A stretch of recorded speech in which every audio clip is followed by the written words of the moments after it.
maa ngi tudd Amadou Bari doon liggéey ci ACRGMV agence nationale de la reforestation ñun ñooy waa collectif Radier yi nga xam ne Omar Abdoulaye Ba sous l'ère Omar Abdoulaye Ba directeur Omar Abdoulaye Ba ba mu fi ne dañu génne woon arbitrairement taxé ñu de politiciens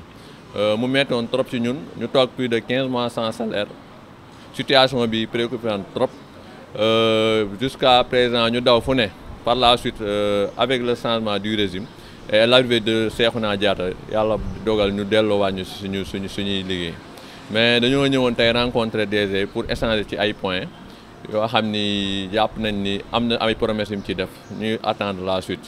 mais aussi tamit di alerte di wax opinion bi ni comme dañoo génnoon ci médias yi waxoon ni suñu situation kon gis nañ ni c'est normal ñu ñëw wax affaire yi fu mu toll.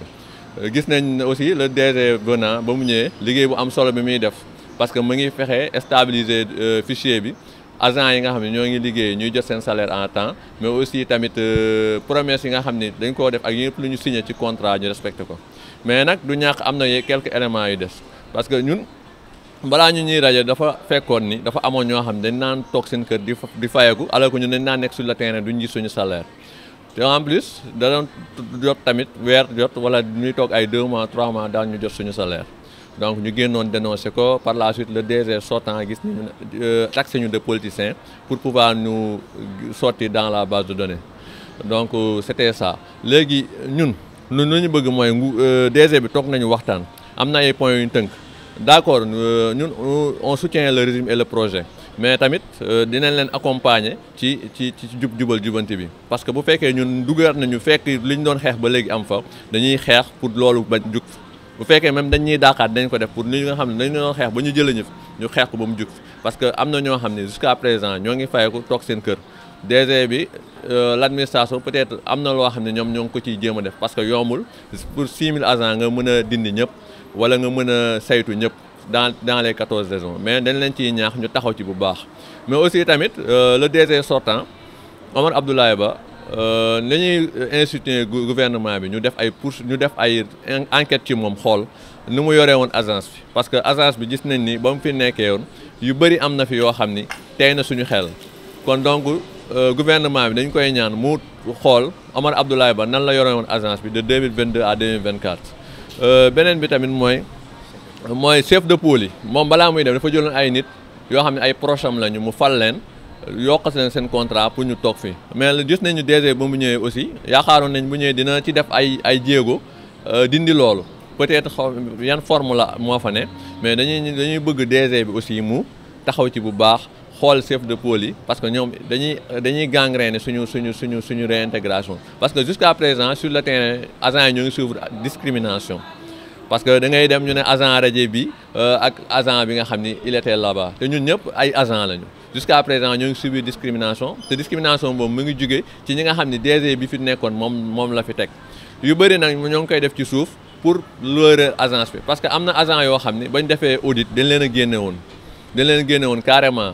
ci li may wax rek mooy na gouvernement bi saytu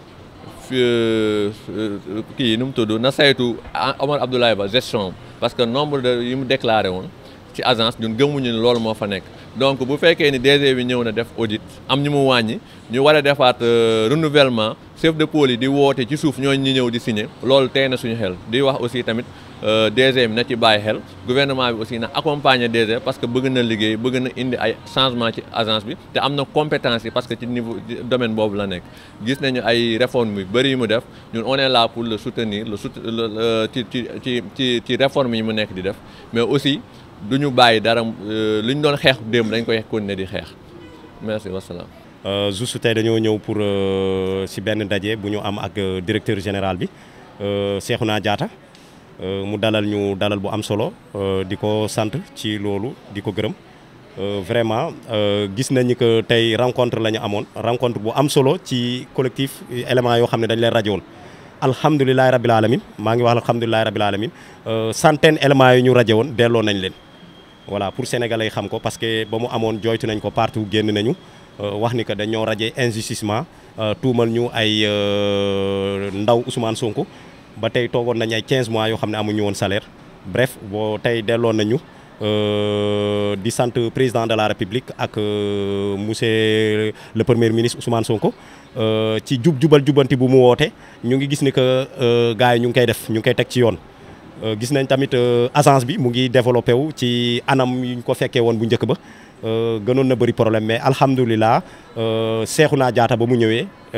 mu ngi teg gars yi si axe teg leen si jubal jubanti ah. nee na depuis 2023 la ñu raje sans notification sans rien ñu toog jékki-jékki ñu ne dañoo gindi bon tuumal ñu ay ndaw Ousmane Sonko instant yooyu la problème Ousmane Sonko bi gënoon métti ñu raje ay pères de famille ay responsables de famille 14 raisons yëpp daanaka laal na fépp képp koo xam ne dañ la gis rek yow am nga benn proche wala am nga benn proche politiquement ak Ousmane Sonko dañoo def tout ba ñu raje leen jël seen i ay ndaw yoo xam ne ñoom la ñu jàpp ni que ñoom ñooy défendre seen couleur ñu andi leen foofu di leen utiliser suñu kaw ba ñu di suuxal seen morom yi ba tey ñu bëri amoon ci problème mais tey ba ñu ñëwee souligner suñuy problème wax ko toog ak directeur bi gis nañ alhamdulilahi rabil alamin delloo na centaine personnes yi yoo xam ne génne woon nañ leen vraiment di foog mbégte xanaa mbégte bu ñu am ci non bii directeur bu bees la directeur bu fa nekkoon kooku mooy Omar Abdoulaye Ba surtout je vais mettre l'accent sur lui parce que moom Cour des comptes da ko war a topp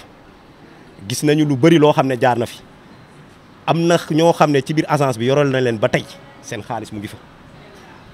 waaw depuis mu génn 2021 bon waxuñu nag ñun dañuy exiger wala ñun ñooy commandité non c'est pas ça parce que bépp bërëb boo xam ne gars yi kii nañ bëgg nañ xam lu xew ci biir agence bi parce que amoon na lu bëri loo xamoon na amoon na fi te ñun ba tey gisuñu preuve bëgg nañ état bi nag mu jaar mu xool mu saytu ko parce que lu yàq scandale bu mag ñun ci lu ñu jàpp ak lu ñu doon fonctionner jàpp nañ scandale bu mag a mag moo fi xew donc scandale boobu bëgg nañu état bi mu séentu ko mu xoolaat Omar Abdoulaye Ba bu baax a baax parce que dafa sacrifier ay ndaw yooyu yëpp téye seen salaire yooyu fan la dugg te alors que booy ñu ngi woon ci base de données bi salaire yooyu fan la dugg donc il faut que état topp te et puis xëy ndaw yi c'est kii la structure la boo xam ne dafa vaste xam nga ñaata la ci état def 450 milliards la ci état def depuis Macky Sall nekkoon ci nguur gi mu ne 450 milliards la fa def 450 milliards yooyu ñun dañoo toog gis ay nit yoo xam ne duñ leen fay ñu am ci ay problème yu dul jeex ñun dañoo jàpp ni que xaalis boobu jaarul fu mu war a jaar bëgg nañ l'état du Sénégal mu séntu ko bu baax a baax voilà surtout tam bëgg nañ amélioration si xëy ndaw ñi parce que y a la qualité ici de la jeunesse boo xam ne jeunesse bu extraordinaire la jeunesse boo xam ne am na ñoo xam ne donte yàlla def na leen jànguñu noonu mais jàng nañ ay métier am na ñoo xam ne daara lañ jàngee am na ñoo xam ne jàng nañu ba am ay diplômes yu mag donc agence bi manqué wul dara donc man moo tax may lancer appel ci président de la République Bassirou Diomaye Faye ak jëwrin kii bi gouvernement bi kuy Ousmane Sonko njiite jëwrin bi Ousmane Sonko ñu ngi koy woo pour mu bàyyi xel ci xëy ndaw ñi xëy ndaw yi kii la boo xam ne structure la boo xam ne c'est très important ay jeunes ñoo fa nekk ay xale de 18 à 40 ans ndaw yooyu dañ leen war a sàmm valoriser leen parce que mënoon nañu defi leneen mais dañoo des pour defar suñu réew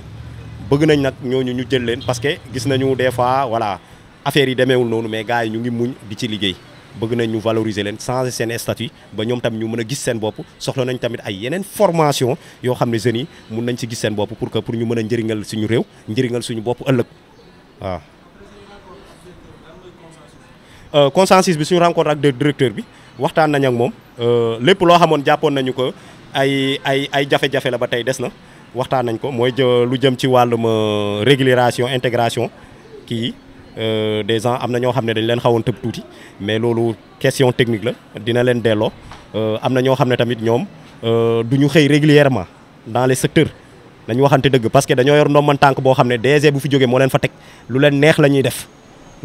ñuy def di menacer woon ay booy di fa nekk ñoom mun nañ toog ay jours yoo xam ne du ñu xëy te loolu dara du leen fa fekk bugg nañ nag mu changer parce que ñun jubbanti la ñu woote projet bi nag la ñu bëgg défendre boo gisee ñu nekk bouclier gis nga ñii negu fi ñii les différentes raisons ñoo fi ñëw ñenn ñi jóge depuis Tamba ñenn ñi jóge depuis Sédhiou ñenn ñi jóge depuis passe-partout si Sénégal ñoom ñoo nekk nii dañoo ñëw représenter seen gox parce que injustice bu ñu dundoon moo dul yoon voilà te Bassirou Diomaye Faye jàppale nañu fomp nañ suñu rongoñ moom ak jiwtu kii bi voilà ok. asalaamaaleykum man la Maymouna Ba ci Grande Muraille Verte secteur bu Bounkiling ñun nag tey dañ fi daje woon pour ñëw waxtaan ak DG bi félicité waale ko ci jël bi ñu jëlaat parce que ñun agence bi gars yi dañ ñoo xeexoon dàq ñu ci dàqin boo xamante ne rafetul dara ñaaw na torop ndax ñun defuñu waxuñu te dañuy ñëw di liggéey si heure di wàcc heure respecté lool nag liggéey bi ñu ñëw ñoom ñu def seeni yëf rek ndax DG bi fi nekkoon xool ay kumbaam ndey kumbaamul ndey moo fi amoon mais nag avec régime bu bees bi jubal jubanti bi ak Cheikhouna Diatta ñu ngi koy remercier di ko féliciter lool ci liggéeyam bu rafet bi jël ci di kontaan lool ci jël bi mu ñu jëlaat voilà ñuy ñaan nag tamit ñun comme ni ñu jëlaatee ñu respecté ñu bañ a am kii loo xamante ni dañuy may ñële li ñu wax ñu respecté comme ñum ñoo ñëw ñaan pour ñu jëlaat nañu respecté liggéey bi ban kenn yab ñu wala ñu ñuy manqué de respect wala di tuutil suñu bopp ci secteur yi gën a booloo doon benn daal respecté liggéey boo keneen bu ñu bëggee xeex sax dootuñ ci mën a lati dara. Radiation bi métti na lool métti na parce que nga nekk ndaw ba pare nga nekk soutien de famille des fois nga am ay yenn kii yoo jàppale nit ñi ñu jékki-jékki rajo la injustement di nga souffrir daal même bu dee tuuti rek di nga souffrir mais nag dañuy ne borom karaw bu ñuul ñàkkul dara lool na nag mais ça va daal alhamdulilah dund nañ ko waaw. Ok merci. Voilà, c'est Sidiki Dia, agent d'appui recruté au niveau de l'Agence sénégalaise de la reforestation et de la Grande Muraille Verte. Donc aujourd'hui, nous étions là pour rencontrer le directeur de l'ASER GMV, donc vraiment qui nous a accueillis et qui a pris en considération vraiment nos attentes. Donc nous avons discuté avec lui par rapport au collectif des radiés, parce que c'est le collectif des radiés qui est là, qui est représenté. Donc vraiment, le directeur, il a beaucoup fait pour nous parce que déjà, il nous a réintégrés dans l'agence parce que nous étions radiés de manière injuste. Après cela, nous avons discuté avec lui sur différents points, notamment sur le problème de sécurité qui préoccupe les agents. Parce que nous avons besoin vraiment d'être protégés parce que nous avions eu